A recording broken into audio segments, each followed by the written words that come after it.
breaking news. We have breaking news. This article from CNBC, I'll leave a link to it in the description so you guys can check it out.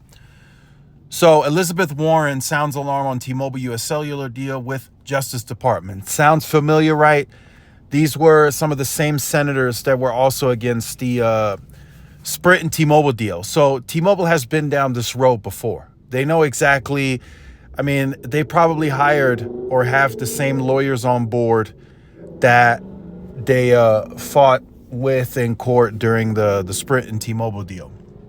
So, you know, they're requesting and asking the Justice Department and FCC to block the deal. I don't foresee that happening. The deal could be challenged in form of additional concessions, perhaps, because T-Mobile essentially is not buying US Cellular outright. They're not doing an acquisition. They're just buying some of the assets. So it's 30% of US Cellular spectrum and about 2,100 sites that T-Mobile is getting in this deal. So that's how it has to be looked at. US Cellular is not being bought in its entirety. US Cellular will still have 70% of their assets. They will still have the rest of their other tower sites.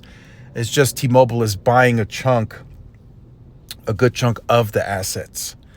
So let's read here. So 6 senators are asking the Justice Department and FCC to consider challenging a deal that would allow T-Mobile to use parts of US Cellular, which I mentioned parts. A new letter from lawmakers says consumers could be charged billions more from higher priced carriers with lower priced carriers combining.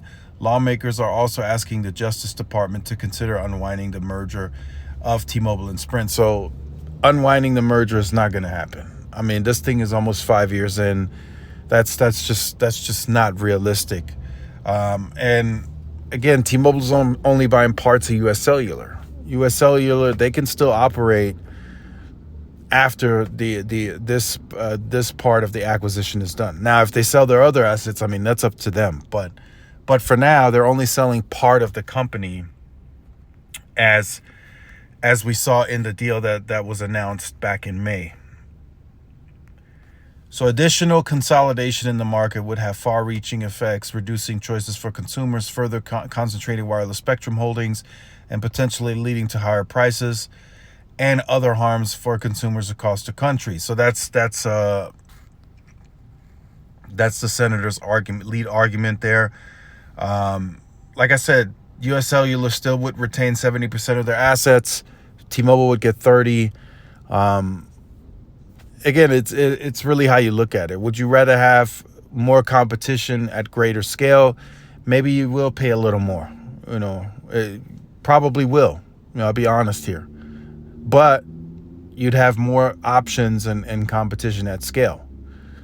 You know, that could be the result. So, like I said, we'll see what happens here. This could be good news for T-Mobile, could be bad news, depending, right?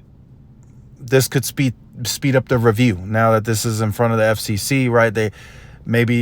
Otherwise this would have taken longer. Maybe now with the senators pointing out, they look at it a bit more closely, a bit more sooner, right? So we'll see what happens. We'll keep track of this. We went through the Sprint and T-Mobile merger. That was a roller coaster with all the news and stuff that we got. So if we go through that again, I mean, I'm sure you guys are ready. I'm ready to make the content, and we'll go through it.